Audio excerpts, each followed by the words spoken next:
उर्वरित भारत ये केवल हिंदुओं का है और इस जमीन पर हिंदुओं का ही अधिकार है। तो सेक्युलर होने का पहला मायना है कि वक्फ बोर्ड को डिसॉल्व करो। हर व्यक्ति को ये पता होना चाहिए कि जो सामान बेच रहा है वो किस धर्म से, किस जाति से। यदि उन्हें हमारे पर्व में शामिल होने की इतनी इच्छा है तो भाई घर वापसी करो राज। ये सेक्युलर सरकार अगर हिंदू धर्म का समर्थन नहीं कर रही है जी, तो इस्लाम धर्म को कैसे समर्थन कर पाएगी वो। भारत को सनातन राष्ट्र घोषित किया जाए, क्योंकि 1947 में भारत का विभाजन धर्म के आधार पर हुआ। राम का नाम लिखा और अंदर थूक जिहाद करते हैं। पीएम न्यूज नेटवर्क में आप सभी का स्वागत है। मैं हूं क्षितिज कांत। महाकुंभ में लगातार कई अखाड़ों की आपने पेशवाई देखी होगी। उसी पेशवाई के बीच में आप पीछे देखेंगे तो यहाँ पर हिंदू राष्ट्र पद यात्रा ये चल रही है हिंदू राष्ट्र की एकता के लिए। और आप देखेंगे तमाम यहाँ पर साधु संत हैं। साधु संत के अलावा पीछे तक देखेंगे स्वास्तिक द्वार के सामने यहाँ पर तमाम लोग चल रहे हैं। हम कोशिश करेंगे यहाँ बात करने की, यहाँ पर जो साधु संत जो मौजूद हैं उनसे। आपने पदयात्रा निकाली, कहाँ से आ रही पदयात्रा? ये पदयात्रा आ रही है मोरी मुक्ति चौराहा से जी, जहाँ पे हमारा पंडाल और एक प्रदर्शनी लगी है, वहाँ से ये प्रारंभ हुई है। अभी अखाड़े में के कुछ अखाड़े के भी लोग यहाँ पे मौजूद हैं। काफी साधु संत मंडलेश्वर महामंडलेश्वर इस पदयात्रा में आए हैं। व्यक्तिगत भेंट में काफी जनों ने इसका समर्थन किया है और इस विषय की धर्म संसद में हिंदू संतों के सम्मेलन में चर्चा अवश्य होने वाली है। धर्म संसद में कौन से बड़े मुद्दे उठने वाले हैं अभी? धर्म संसद में हिंदू राष्ट्र का बढ़ेगा, वक्फ बोर्ड का मुद्दा आएगा, समान नागरिक कानून का भी मुद्दा आएगा और भारत को हिंदू राष्ट्र घोषित करे, इसके बारे में भी एक संकल्पित मांग की जाएगी। आप लोग इसी समिति से जुड़े हुए हैं? हाँ जी। अच्छा, एक सवाल और भी उठता है यहाँ पर, जो अभी आपने वक्फ बोर्ड का नाम ले लिया, तमाम जो सनातनी नहीं है, सनातन के अलग धर्मों से हैं या कह ले एक विशेष धर्म के, वो लोग कहते हैं कि यहाँ 20% जमीन उन्होंने दी है। इसको लेकर क्या कहेंगे? 1947 में जी 15% जनसंख्या को 1/3 जमीन हमने पहले दे दिया है। जी बिल्कुल। और पाकिस्तान में हमारे जो हिंदू है उनको जिस तरह से वंश विच्छेद किया गया है, तो उर्वरित भारत ये केवल हिंदुओं का है और इस जमीन पर हिंदुओं का ही अधिकार है। और इसमें वक्फ, ये सेकुलर सरकार अगर हिंदू धर्म का समर्थन नहीं कर रही है जी, तो इस्लाम धर्म को कैसे समर्थन कर पाएगी वो। और सरकारी खर्चे से वक्फ बोर्ड चलाकर इस्लाम का कैसे संरक्षण कर पाएगी वो। तो सेकुलर होने का पहला मायना है कि वक्फ बोर्ड को डिसॉल्व करो। और सेकुलर शब्द जिस पद्धति से संविधान में डाला गया 1976 में जी, वो पूर्णतः गलत है। इमरजेंसी थी, 2/3 बहुमत नहीं था, अपोजिशन जेल में था, प्रेस पर निर्बंध थे, जनता जेल में थी। ऐसे समय मध्य रात्रि में ये जो अमेंडमेंट किया वो पूर्णतः गैर संवैधानिक और गैर कानूनी है। तो वो 42वां संशोधनी निरस्त करके हमारे संविधान में ये संविधान सनातन धर्म, परंपरा, संस्कृति, इतिहास को संरक्षित करता है, ऐसी एक लाइन डालकर भारत को विधिवत हिंदू राष्ट्र घोषित करने में सरकार को कोई अड़चन नहीं है, क्योंकि संविधान ने यह प्रावधान दिया है कि उसमें अमेंडमेंट हो सकता है। और संविधान का पहला अमेंडमेंट डॉक्टर बाबा साहेब अम्बेडकर के होते हुए 1951 में ही हुआ था। तो संविधान उस तरह से आवश्यकता अनुसार उसमें परिवर्तन किया जा सकता है। ये मुद्दे भी धर्म संसद में उठेंगे? इन सभी मुद्दों पर चर्चा होगी, वहाँ पर ये मुद्दे वहाँ रखे जाएंगे निश्चित। तो अभी आप लोग तो दिल में अपने लेकर आए होंगे जब चल रहे हैं यहाँ पर। एक्चुअली महाकुंभ चल रहा है, सनातन का सबसे बड़ा पर्व है पूरे विश्व में। तो यहाँ पर अपने दिल में भी चल रहा होगा कि ये मुद्दे उठने चाहिए, इस पे अमेंडमेंट होना चाहिए, जिस तरीके से आपने बात की। दिल में नहीं, हम गत 15 वर्षों से इसके ऊपर निरंतर काम कर रहे हैं। इसके लिए जगह जगह हमारे हिंदू राष्ट्र अधिवेशन होते हैं, वैश्विक हिंदू राष्ट्र महोत्सव होते हैं। हमने PIL इत्यादि डालकर काफ़ी कानूनों को चैलेंज किया है। कृष्ण जन्मभूमि मुक्ति का आंदोलन हो, काशी विश्वनाथ का आंदोलन हो, तो इन सभी आंदोलनों से हम निगड़ित है। मंदिर सरकारीकरण का विरोध हो, पाकिस्तानी और बांग्लादेशी हिंदुओं को भारत में नागरिकता मिले, इन सब बातों पर संवैधानिक और कानूनी तौर पर हम पहले से ही काम कर रहे हैं। अब हमें ये आशा है कि ये दिव्य पर्व है, 144 वर्ष के बाद आया हुआ एक ऐसा पर्व है जिसमें अगर साधु संतों का संकल्प हो जाए तो सरकार को भी बाध्य होना पड़ेगा हमारी मांगे पूरी करने के लिए। अच्छा, एक बात और, जब शुरुआत हो रही थी महाकुंभ की तो यहाँ पे एक समुदाय विशेष को आने से रोका भी गया। क्या आगे आने वाले जो भी समय में जो भी महाकुंभ लगेगा या बड़े पर्व जो होंगे सनातन के, उसमें रोका जाएगा, ये सब मुद्दे उठेंगे क्या? किसी विशिष्ट समुदाय को रोका नहीं गया है। कहना ये था कि जिनकी मूर्ति पूजा पर आस्था है, जो सनातन धर्म परंपरा पर आस्था रखते हैं, जो हिंदुओं के साथ भाईचारे से रहना चाहते हैं, जो थूक जिहाद को नहीं मान्य करते, जो लैंड जिहाद को नहीं मान्य करते, जो जिहाद यानी हिंदुओं को, काफिरों को मारो, मूर्ति पूजकों को मारो, ये जो मान्य नहीं करते हैं, ऐसा कोई अगर अल्पसंख्यक निकला तो वो जरूर आ सकता है। बिल्कुल। अब बांग्लादेश के हालात आपने देखे कि किस तरीके से वहाँ पर जो अपने जो हिंदू भाई रह रहे हैं उनको किस तरीके से वहाँ पर गैर धर्म के लोगों ने, गैर सनातनियों के द्वारा इस तरीके की कार्रवाई हुई, उस पर क्या विचार हैं आपके? और आपने पाकिस्तान बांग्लादेश के भाईचारे की बात कर ली कि उनको नागरिकता देनी चाहिए जो हिंदू हैं। सबसे पहली तो ये बात मान्य करना चाहिए कि इतिहास किसी भी पंथ की, धर्म की मनोवृत्ति का एक आईना होता है। और सनातन धर्म परंपरा ने आज तक के इतिहास में किसी को धार्मिक आधार पर प्रताड़ित नहीं किया और उसके विरोध में संघर्ष नहीं किया। जिन्होंने हिंदुओं के ऊपर आक्रमण किया उनका ही उन्होंने प्रतिवाद किया था। परंतु अन्य अल्पसंख्यक, चाहे इस्लाम हो, क्रिश्चियन हो, इनका इतिहास ये बताता है कि आप हमारी आस्था को नहीं मानते तो आपको जिजिया देना पड़ेगा, टैक्स देना पड़ेगा, आपको कन्वर्ट होना पड़ेगा, नहीं तो आपको जीने का हक नहीं है। तो इतिहास ये बताता है जो अभी बांग्लादेश और पाकिस्तान में हो रहा है, अब वो भविष्य में भारत में ना हो, इसलिए सभी साधु संत, सभी अखाड़े बहुत व्यथित है। ये कुंभ शुरू होने के पहले जिस तरह से ये दावा किया गया ये कुंभ की भूमि वक्फ की है, तो सब साधु संतों के मन में बहुत रोष आया है जी। सब बहुत गुस्से में है जी। सबको अब ये संकट की पता चल गया है कि कल ये भारत पर दावा बोलने वाले हैं। इसलिए सभी साधु संत संकल्पित होकर इसमें भारत को हिंदू राष्ट्र घोषित करने के लिए मांग करने वाली है। हिंदू राष्ट्र घोषित करने की आप बात कर रहे हैं, लेकिन हिंदू राष्ट्र बनेगा कैसे जब इस तरीके से लोग रह रहे हैं? क्या क्या कॉन्सेप्ट आप लोग लेकर आएंगे, क्या बातें होंगी? अगर हिंदू रहते हुए, क्रिश्चियन रहते हुए पाकिस्तान एक इस्लामिक स्टेट बन सकता है जी। अगर हिंदू, क्रिश्चियन, सिख रहते हुए क्रिश्चियन देश, अगर क्रिश्चियन देश बन सकते हैं, अगर गैर बौद्धिक रहने के बाद भी बौद्ध देश घोषित हो सकते हैं, तो गैर हिंदू रहते हुए भी भारत को हिंदू राष्ट्र घोषित किया जा सकता है।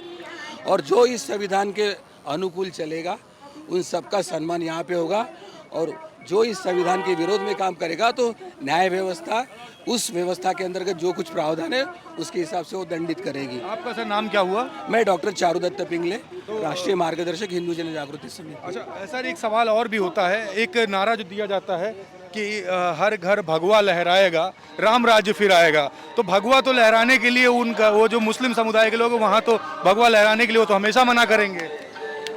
हर घर में भगवा लहराएगा ये हिंदू के दृष्टि से है जी। अभी हिंदू कोई सेकुलर बन के बैठा है, कोई कम्युनिस्ट बन के बैठा है, कोई लेफ्टिस्ट बन के बैठा है जी। कोई डरा हुआ हिंदू है जी, जो व्यवस्था के विरोध में खड़ा होने की क्षमता नहीं रखता है जी। तो पहले हिंदू को हिंदू बनाने की हम प्रक्रिया कर रहे हैं जी। और हिंदू अगर हिंदू बन जाता है तो इस लोकतांत्रिक प्रक्रिया में वोट के जरिए भी ये हिंदू राष्ट्र हो सकता है, उसके लिए और कुछ करने की आवश्यकता नहीं। और जो भगवा लहराएंगे नहीं उसके बारे में हमारे मन में कुछ नहीं है, परंतु वो अगर काफिर है, मूर्ति पूजक है करके कोई प्रताड़ित करने का प्रयास करेगा तो उस समय की जो न्याय व्यवस्था और कानून व्यवस्था रहेगी वो उसके लिए जो योग्य निर्णय वो लेंगे। अभी एक नारा सुन रहा था, लव जिहाद हटाना होगा तो राम राज्य फिर से लाना होगा या सनातन को अपनाना होगा, इस तरह के नारे लग रहे थे। ये क्या कॉन्सेप्ट है आपका? माता सीता के हरण के बाद रामायण हुआ था जी, द्रौपदी के वस्त्रहरण के बाद महाभारत हुई जी। आज नाम बदलकर, अपनी आइडेंटिटी बदलकर हिंदू बच्चियों को फुसलाकर ब्याह करना और फिर उसके बाद में धर्मांतरण और फिर उनकी हत्याएं करने के हजारों उदाहरण भी सामने बिल्कुल बिल्कुल। तो इसके लिए कानून त्रुटि भी ध्यान में आ रही है। तो कानून योग्य बदलाव करने के लिए नाम बदलकर, फुसलाकर वो किसी हिंदुओं को फंसा न सके, इसके लिए हिंदू राष्ट्र अगर संरक्षित हो जाता है, हिंदू धर्म, तो ऐसे गुनाहों को कड़ी कार्रवाई हो जाएगी। जैसे योगी जी ने यहाँ पर किया है कि दुकानों के ऊपर अपना नाम लिखो, किसी को बरगलाओ मत, राम का नाम लिखा और अंदर थूक जिहाद करते हैं। तो इस प्रकार का फंसाना नहीं होना चाहिए। तो योगी जी ने जो कदम उठाए हैं उसके समर्थन में ये मांग है कि अगर देश भर में लव जिहाद को रोकना है तो योग्य पद्धति के कानून भी बने और हिंदुओं को धर्म शिक्षित भी करना होगा उसके बारे में। सर आपका नाम क्या हुआ? ब्रिजभूषण सैनी, राष्ट्रीय अध्यक्ष देवसेना। अच्छा, और आप राष्ट्रीय अध्यक्ष हैं। यहाँ पर आपके साथी ने बोला कि योगी जी ने जिस तरीके दुकानों पर नाम लिखने की एक प्रक्रिया स्टार्ट की थी, उसको कितना सही मानते हैं? देखो बिल्कुल सही है। हर व्यक्ति की नाम से उसकी पहचान होती है, उसकी जाति का पता लगता है, उसके धर्म का पता लगता है। हर व्यक्ति को ये पता होना चाहिए कि जो सामान बेच रहा है वो किस धर्म से, किस जाति से। तो नाम लिखना ठीक है। और वैसे भी हमारे कानून के हिसाब से यदि किसी को लाइसेंस दिया जाता है तब उसको अपना बोर्ड टाकना पड़ता है, अपनी फर्म का नाम, अपना मालिक का नाम वो लिखना पड़ता है। ये ठीक है, जायज होना चाहिए। लेकिन सर एक बात कर लिया जाए, जब आप इस तरीके की बातें करते तो जो मुस्लिम समुदाय है उसका कहीं ना कहीं बिजनेस पर बड़ा नुकसान होता है, काफी दिक्कतें होती उनको भी। जैसे यहाँ महाकुंभ में रोका गया तो यहाँ पर भी दिक्कतें हुई। देखिए यहाँ रोकना बिल्कुल जायज है। यहाँ सनातनी लोग उसके बाद लोकतंत्र का नाम ले लिया जाता है, लोकतंत्र में सब बराबर है। नहीं, लोग बराबर का मतलब ये नहीं है। देखिए हम नमाज नहीं पढ़ते, हम अपने धर्म के अनुसार अपने पालन करते हैं। ये हमारी आराधना, ये हिंदुओं का पर्व है। जहाँ सनातनियों का पर्व है वहाँ गैर सनातनियों का कोई स्थान नहीं है, क्योंकि हमारे ये पर्व है। उस पर्व में हम अपनी धार्मिक मान्यता के अनुसार उन पर्व को बड़े धूमधाम से मनाते हैं। ऐसे में यदि गैर सनातनी लोग यहाँ थूका हुआ, पेशाब किया हुआ, गंदे तरीके से बनाया हुआ भोजन खिलाएंगे तो कहीं ना कहीं हमारा धर्म की धार्मिक भावना आहत होगी। तो ये बिल्कुल सही कदम है। इनको हमारे जो भी धार्मिक पर्व है उनसे दूर रखना चाहिए। यदि उन्हें हमारे पर्व में शामिल होने की इतनी इच्छा है तो भाई घर वापसी करो और आ जाओ, घर वापसी करो और आ जाओ। तो अभी एक धर्म संसद भी लगेगी, उसमें कौन से बड़े मुद्दे होंगे जो आप उठाएंगे? देखिए इस धर्म संसद में हम यही मुद्दे उठाएंगे, भारत को सनातन राष्ट्र घोषित किया जाए, क्योंकि 1947 में भारत का विभाजन धर्म के आधार पर हुआ। हिंदुओं को भारत मिला यानी कि हिंदुस्तान मिला और मुसलमानों को पाकिस्तान बांग्लादेश मिल गया। उनको तो उनका राष्ट्र मिल गया, लेकिन आज तक हिंदुओं को हिंदू राष्ट्र नहीं मिल पाया। इसे हमारे देश के गद्दार नेताओं ने गैर इस्लामिक यानी कि सेकुलर राष्ट्र बना दिया, सेकुलर राष्ट्र घोषित कर दिया, लेकिन सनातन राष्ट्र घोषित नहीं किया। अब समय आ चुका है, भारत को सनातन राष्ट्र घोषित किया जाना चाहिए। और जब भारत सनातन राष्ट्र घोषित होगा तभी मानव जाति बचेगी। आप देख लीजिए, एक भी मुस्लिम देश में कहीं शांति नहीं होती।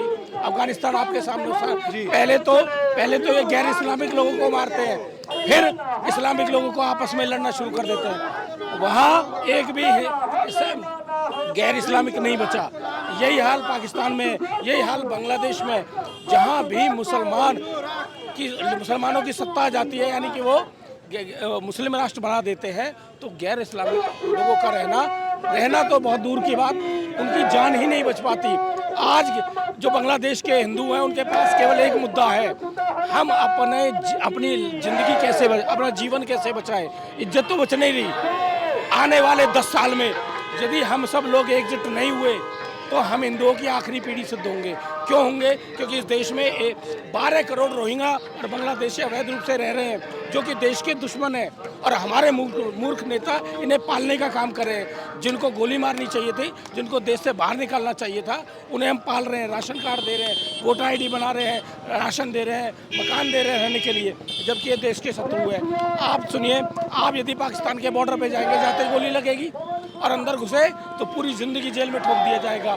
लेकिन हमारे मूर्ख नेता इनको पालने का काम कर रहे हैं, अपने दुश्मनों को, जो कि संख्या में 12 करोड़ है। तो अभी ये मुद्दे उठने वाले हैं, बिल्कुल उठने चाहिए। इसमें देखिए, आप ये देखिए, जो अपने देश के सगे नहीं हुए, जिन्होंने अपने देश की सरकार को उखाड़ फेंका, वो भारत के सरकार के हित में क्या काम करेंगे? वो भारत सरकार को भी उखाड़ फेंकेंगे और यहाँ के लोगों को भी उसी तरह से अत्याचार करेंगे जो बांग्लादेश में हो रहा है। जो आज बांग्लादेश में है वो टेलर है, फिल्म तो भारत में 10 साल बाद शुरू हो जाएगी। इसलिए हमें सचेत होने की जरूरत है, इस सरकार को भी सचेत होने की जरूरत है। ना तो हिंदू बचेगा, ना मानव जाति बचेगी। तो देखिए, बड़े सवाल उठ रहे थे। सर आपका नाम क्या हुआ? मैं चेतन राजहंस, सनातन संस्था का राष्ट्रीय प्रवक्ता। अच्छा सर, एक बात हो रही थी यहाँ पे धर्म संसद को लेकर के, धर्म संसद में कौन से बड़े मुद्दे उठाने जा रहे हैं आप लोग? देखिए, सबसे महत्वपूर्ण है सनातन धार्मिक बोर्ड बने। हाँ। हमारे यहाँ सारे जो मंदिर है, ये मंदिर हमारे राजाओं ने भव्य दिव्य ऐश्वर्य संपन्न बनाए थे, लेकिन आधुनिक काल में इसका अधिग्रहण हुआ है सरकार के द्वारा। तो हमारे मंदिर सदैव धर्म का स्थान रहे हैं। मंदिर कोई कार्यालय नहीं है कि सरकार उसको चलाए। मंदिर भक्तों के द्वारा चलाना चाहिए।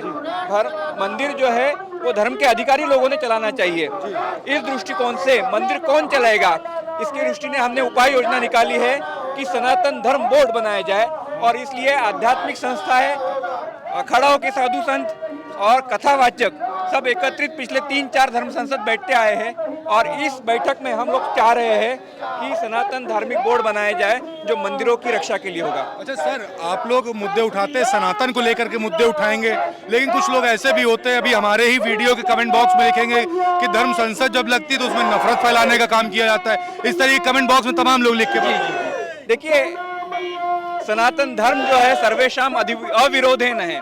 किसी का विरोध करके या किसी के विषय में विद्वेषी विचार प्रचारित करके सनातन धर्म का उत्थान नहीं होगा। हम मानते हैं कि हम अपने धर्म पथ पर चले, धर्म मार्ग पर चले और सनातन धर्म का प्रचार करें, इसी से सनातन धर्म का उत्थान होगा। तो जो धर्म संसदों में विद्वेषी प्रचार हुआ है उसका खंडन नहीं करते हम लोग, उसका विरोध नहीं करते हैं, लेकिन उसका समर्थन भी नहीं करते हैं, क्योंकि ये सनातन धर्म की जो संवैधानिकता है वो सहिष्णुता पर आधारित, सर्व समावेशकता पर आधारित है। इसीलिए जो धर्म संसदों में पुराने इसमें हुआ है तो वो एक भूतकाल था। आज का वर्तमान सनातनी जो है वो विश्व कल्याणकारी विचार रखता है, विश्व शांति का लक्ष्य रखता है। बिल्कुल, तो आप देख रहे थे यहाँ पर पीछे तक के आप देखेंगे हिंदू राष्ट्र पद यात्रा चल रही, हिंदू राष्ट्र स्थापना हेतु, और आप पीछे तक के देखेंगे तो यहाँ पर सैकड़ों की संख्या में यहाँ पे श्रद्धालु, यहाँ पे तमाम महंत जो गुजर रहे कई अखाड़ों के। ये तस्वीरें आप देख रहे 4 PM न्यूज नेटवर्क पर मैं आपको लगातार दिखा रहा हूँ, और यहाँ पर बात भी हो रही थी हिंदू राष्ट्र बनाने को लेकर के, तो तमाम सारी बातें हमारे बीच में भी रखी है। पूरी रिपोर्ट आपको कैसी लगी कमेंट बॉक्स में लिखते रहिएगा और जुड़े रहिएगा 4 PM न्यूज नेटवर्क के साथ।